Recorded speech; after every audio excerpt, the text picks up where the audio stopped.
مفتی صاحب، موجودہ زمانے میں لیو ان ریلیشن کا کلچر تیزی سے بڑھ رہا ہے، جس میں موجودہ زمانے میں یہ دیکھنے میں آ رہا ہے کہ خواتین کو جو ہے اپنی جان تک دینی پڑ رہی ہے۔ تو جو ہمارا ہندوستانی کلچر ہے، اس کو سامنے رکھتے ہوئے اسلام اور معاشرتی طور پر اس ریلیشن کے بارے میں آپ کا کیا خیال ہے؟ الحمدللہ رب العالمین والصلاة والسلام علی سید الانبیاء والمرسلین۔ دیکھیے، یہ جو لیو ان ریلیشن کا طوفان اور مسئلہ ہے، اس وقت کچھ زیادہ جو ہے زور اور گرم ہے، موضوع بحث بنا ہوا ہے۔ اس دنیا کے اندر جتنے بھی انسان ہیں، ان کی اپنی الگ الگ آراء، اپنی الگ الگ فکریں، اپنی الگ الگ سوچیں ہیں، اور وہ اپنی سوچ میں آزاد ہیں۔ آپ نے جو سوال کوٹ کیا ہے، اس میں پوچھا ہے کہ مہذب سماج یعنی ہندوستانی کلچر اور اسلام میں اس کی کیا جگہ ہے۔ تو دیکھیے، اللہ رب العزت نے انسانوں کو پیدا کیا، پھر ان کی ہدایت اور رہنمائی کے لیے نبی، رسول اور جو ہے گیانی لوگ، رشی منی لوگ، اور اسی طرح سے ودوان بزرگوں کو پیدا کیا، جنہوں نے لوگوں کی رہنمائی کی زندگی کے ہر شعبے میں، ہر معاشرے میں۔ ایک مسلمان جب اس نے یہ کہہ لیا کہ ایشور ایک ہے اور محمد صلی اللہ علیہ وسلم ایشور کے آخری سندیشتہ اور میسنجر ہیں، تو اس کو اپنی زندگی گزارنے کے اندر ہدایت نبوی یعنی رسول اللہ صلی اللہ علیہ وسلم کی ہدایت کی ہر آن، ہر لمحے اور ہر جگہ ضرورت پڑے گی، خواہ اس کے وہ تجارتی معاملات ہوں، معاشرتی معاملات ہوں، زندگی کے تمام پہلوؤں، اس میں وہ رسول اللہ صلی اللہ علیہ وسلم کی رہنمائی حاصل کرے گا۔ دیکھیے، اس وقت جس طرح سے مس کوٹ کیا جاتا ہے، مس گائیڈ کیا جاتا ہے، وہ یہ ہے کہ اگر کسی کو اپنی پوری زندگی گزارنا ہے تو اس سے پہلے کسی کے مزاج کو سمجھنے کے لیے، ساتھ کو سمجھنے کے لیے کہ یہ ہماری لائف میں برابر ساتھ رہے گا یا نہیں رہے گا، ہمارے لیے بہتر رہے گا یا نہیں رہے گا یا رہے گی، اس کے لیے شادی سے پہلے ایک تعلقات قائم کیے جاتے ہیں، اور اس کے بعد جو ہے اگر سمجھ میں آتا ہے تو رہتے ہیں، نہیں علیحدگی اختیار کر لیتے ہیں۔ اب یہاں پر یہ غور کرنے کی ضرورت ہے کہ شروع سے لے کر کے اب تک آنے والے انسانوں کے جو کرائیٹیریاز ہیں غلط اور صحیح کے، ان میں ان لوگوں نے کن چیزوں کو صحیح قرار دیا ہے اور کن چیزوں کو غلط قرار دیا ہے۔ ہمیشہ مہذب سماج نے اور جو ہے مضبوط خاندانی رشتوں نے اور مضبوط انسانی ذہنوں اور فکروں نے، جن کو صحیح سمجھ اور صحیح سوچ اور سلیم قلب دیا گیا ہے، انہوں نے اس خاص طور سے، چونکہ تمام معاملات میں جائیں گے تو بات بڑھ جائے گی،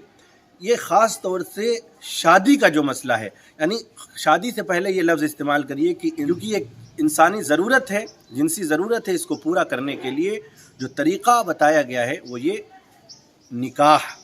اور وہ بھی اعلان کے ساتھ۔ اسی طرح وہ پھیرے یا جائمال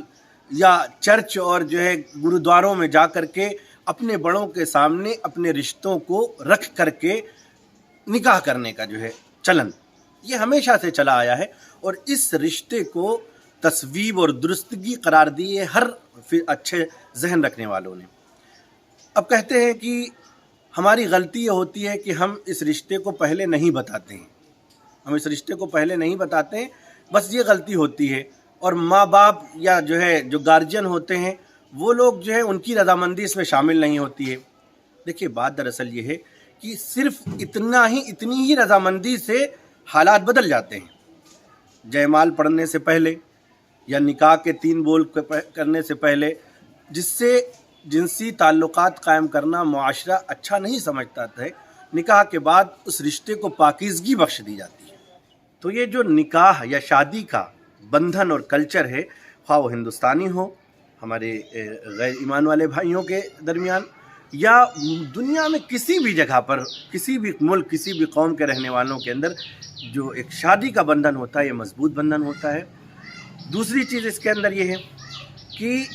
محبت کرنا، یہاں پہ اس طرح سے بھی مس گائیڈ کیا جاتا ہے، محبت کرنا اسلام نے بھی اس کو منع نہیں کیا ہے۔ اگر محبت جو ہے پاکیزگی کے ساتھ ہو اور حدود اللہ اور قیود اللہ کو توڑا نہ گیا ہو، اس کے اندر معصیت اور اللہ کی نافرمانیاں نہ کی گئی ہوں، تو پھر اس محبت کے اندر اگر اس محبت کے ساتھ کوئی نکاح کیا جاتا ہے تو اس کے اندر دوام ہوتا ہے. رسول اللہ صلی اللہ علیہ وسلم نے فرمایا کہ لم نرا للمتحابین مثل النکاح، کہ دو محبت کرنے والے، المتحابین کہا ہے یعنی دو محبت کرنے والے، جس میں مرد اور عورت، لڑکے اور لڑکی دونوں شامل ہیں، کہ اگر کوئی محبت کرتا ہے تو ان کے درمیان نکاح سے بہتر کوئی چیز ہے ہی نہیں. تو اگر کوئی محبت کرتا ہے کسی سے اور کسی کو کوئی پسند آتا ہے تو اپنے گھر والوں سے کہے، اور ایک تہذیب کے ساتھ جو رشتہ دینے اور رشتہ لینے اور اس کے بعد بڑوں کے درمیان بیٹھ کر کے باتوں کو سمجھنے کی بات ہوتی ہے، یہ جو ہے زیادہ بہتر ہوتی ہے. آج کل کے نوجوان لڑکے اپنے ذہن، اپنی فکروں کے اوپر زیادہ بھروسہ کرتے ہیں، ماں باپ کی اور اپنے گارجین کی اور اپنے جو ذمہ داران ہوتے ہیں ان کی عقلوں کو فرسودہ سمجھتے ہیں، اس لیے یہ چیزیں آتی ہیں. اب تو یہاں تک ہو گیا ہے کہ میری بہت سے ملکوں میں کیمپیننگ چلائی گئی ہے کہ میرا جسم میری مرضی. تو کہیں نہ کہیں پر آپ کو بارڈر لائن کے اوپر رہنا پڑے گا اپنی زندگی کو گزارنے کے لیے. میں نے ذکر کیا کہ ہو سکتا ہے کہ دوسرے لوگ اس کو جواز فراہم کرتے ہوں، یا ینگ بلڈ جو نہ سمجھ اس کو جواز فراہم کرتا ہو، لیکن